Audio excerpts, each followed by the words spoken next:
Here in the Bay Area, it didn't really matter where you were today. That thick fog took over the entire morning. That's somewhere along the Golden Gate Bridge or somewhere. I don't know. There's the rest of the city. And in spots it lingered well into the afternoon. That was time-lapse video from our camera on top of the Mark Hopkins Hotel. I mean, I went for an early morning run around 6 o'clock this morning.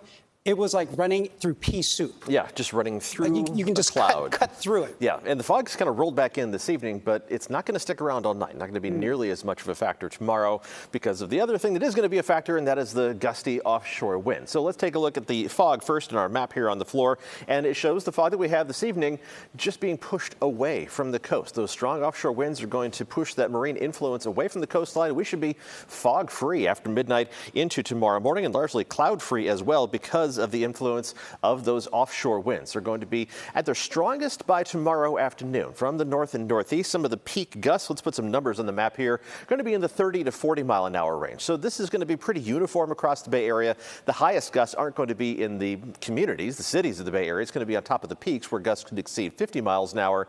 But for most of us, the strongest wind gusts you're going to experience are going to be in the 30 to 40 mile an hour range in general, which is strong enough to move you around on the road, not strong enough for any kind of widespread damage. If you still have some inflatable lawn decorations up, though, from the holiday, you may want to deflate those before you go to bed tonight, lest they become airborne as the stronger winds start to kick in already tonight. And that is why we have the wind advisory that goes into effect tonight as well. So that goes into effect at 7 o'clock this evening, goes all the way through 10 a.m. on Wednesday. This is for the higher elevations and the immediate coastline of the Bay Area. This is where the winds have the greatest potential of exceeding 40 miles an hour. And again, some of the peaks, the gusts are going to be over 50 miles an hour when the winds are at their strongest, which is going to be late tomorrow afternoon and into tomorrow evening. Let's take a look at what else you need to know as we head through the next couple of days. Still seeing the fog in the distance as we look towards downtown Oakland. The fog again will dissipate as the winds kick in. High temperatures are going to be well above average. That's the influence of those offshore winds, about 5 to 10 degrees above normal for highs tomorrow and still warm all the way through the weekend. It's going to be breezy again on Sunday. Another offshore wind event is going to be more of a concern for Southern California, where they've had hardly any rain so far this season. Our dry weather, though, is going to continue for a while. We're going to see a dry 7-day forecast giving way to a dry 10-day forecast from the Climate Prediction Center, and even the 8 to 14-day outlook. It's not as strong a signal towards dry conditions, but it's still indicating the potential for dry weather to persist all the way through the Martin Luther King holiday weekend. Just looking at some of the really long-range data that goes out about 45 days, and it's saying that we really won't get much more than a trace of rainfall for the rest of January, but it does point to maybe a return of a more active pattern in February.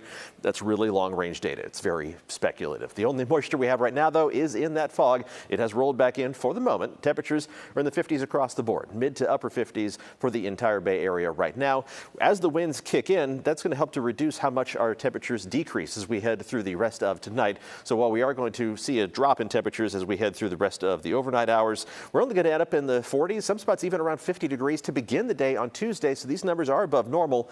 In the early January, we should be seeing some temperatures dipping down into the upper 30s, especially in the North Bay valleys, but pretty much everybody in the 40s to around 50 degrees. So an above normal jumping off point and above normal high temperatures for tomorrow. Close to 70 in San Jose. That'll be one of the warmer spots.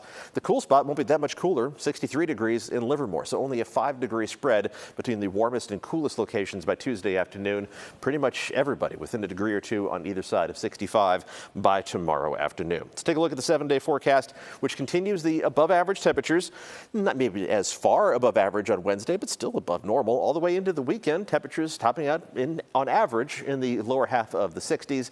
Plenty of sunshine and not even a hint of rain in that 7-day outlook. And again, it does look like the dry stretch of weather is going to continue well beyond the 7-day forecast, Ryan.